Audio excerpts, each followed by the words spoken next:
women's hockey fans, Erica Lindsay Ayala coming to you live from the main media center here in Beijing, China at the 2022 Winter Olympics. I am getting ready to do some media elsewhere, but I wanted to address something that came across my timeline as it's about 9 a.m. here in Beijing. And I see that we have some fantastic reporters, and it is a story from the Toronto Star. And I'm relying on screenshots here because much like Jocelyn and or Monique Lamoureux, I do not have a subscription to this particular outlet. So the headline is Why Women's Hockey Doesn't Belong at the Olympics, an opinion by Rosie DiMano.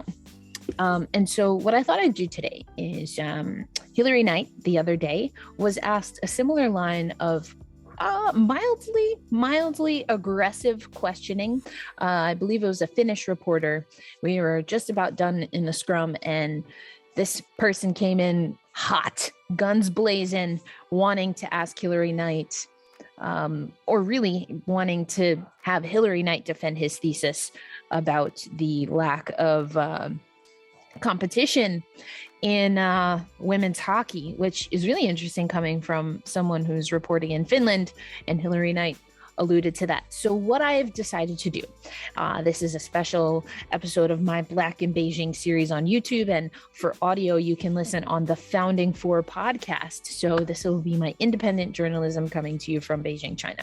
What I've decided to do is a dramatization of the reporting from the Toronto Star and the audio that I captured from Hilary Knight. So this is going to be Rosie DiMano and Hilary Knight having a conversation about women's hockey. Again, this is a dramatization. This conversation did not actually happen. And I should also note that I'm relying on screenshots from Jasvinia Shaw because, again, like Jocelyn and Monique Lamoureux, I do not have a subscription to the Toronto Star. So let's get started with the article. As I mentioned, the headline, Why Women's Hockey Doesn't Belong at the Olympics. So here we go. Through two group stage games, the Canadian women's hockey team has outscored its opposition 23-2 and outshot them 118-44. That's not sports, that's abomination domination. While some people may crow about such colossal supremacy, especially those who've got skin in the game and immediately assume a defensive on guard for the position, there's really nothing here to cheer. Routes can and should be savored for their exceptionality. Scorers feasting on a goalie having a really bad night, a team enjoying a really majestic season, imposing their will at will. That's the opening argument for Rosie. Let's hear what Hilary would, in theory, say to this. No, I think Finland's a great team. 2019 wasn't too long ago, right? We saw that final, and I think it's wonderful when different governing bodies invest more in their sport and provide more resources and more training opportunities for women on the world stage and other programming things as well. And here we go again. Only two countries at the Beijing Games can play women's hockey at an elite level, and that's not good enough for the Olympics. That's what Rosie said. Here's what Hilary would probably retort. Look, everyone's good at this tournament, and it's wonderful because I think it's a testament to the growth of women's hockey. I think that's why we saw World Championships have more teams in the tournament, and it's wonderful to see the growth on the world stage. Obviously, as a competitor, when I'm wearing the U.S. jersey, I want to win every single game and don't want to give any other team credit, but when I take that hat off, it's wonderful to see. And finally, my least favorite screenshot here. It will doubtless come down, as ever before, to a US-Canada final on February 17th, with Canadians looking for revenge after their loss to the Americans in Pyeongchang. Now, here I, as myself, will impart some knowledge and wisdom. Since Pyeongchang, which was, of course, the last Olympics, the United States has dropped a World Championships to Canada, and the two have played in a rivalry series. If you've been watching any of those games, you have to realize that Canada, at least right now, and and has continued in this tournament, is looking like the favorite.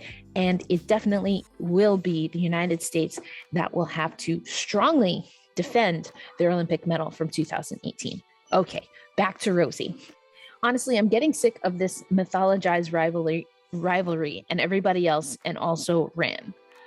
Let's hear what Coach Joel Johnson have to say about the rivalry.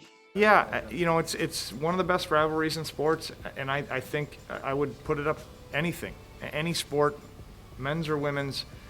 I'm telling you, for those that don't have a familiarity with it, it is absolutely must watch, and that's the reason is because you've got great skill on both sides, you've got great confidence on both sides, you've got teams that want to beat each other so badly, but also respect one another and the integrity of the game and the growth of the game.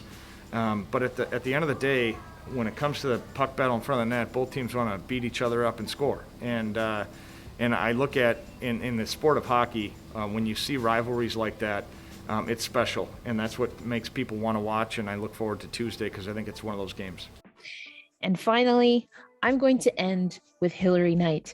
She went into, I thought was a very good argument to be made about women's hockey, not just at the Olympic level.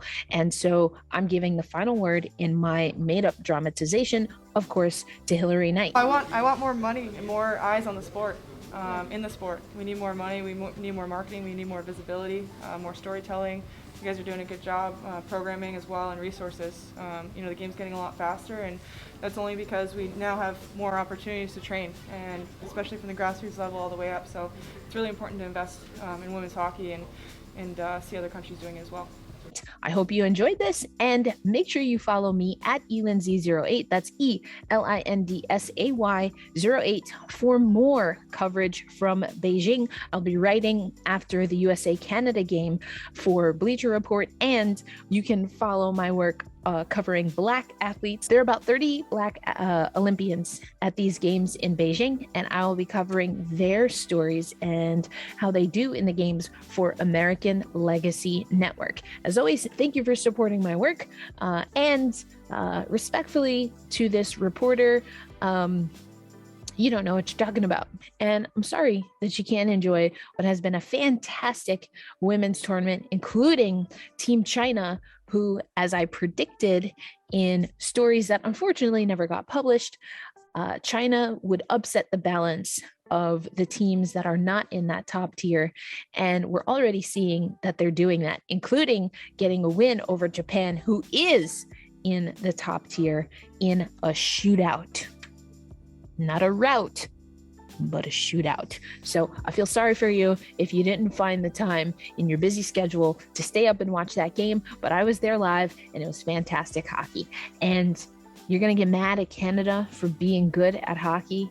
Oof, boy, talk about the fun police. Anyway, that's all for me now. Hope you're enjoying the Olympics, and follow me for more live from Beijing.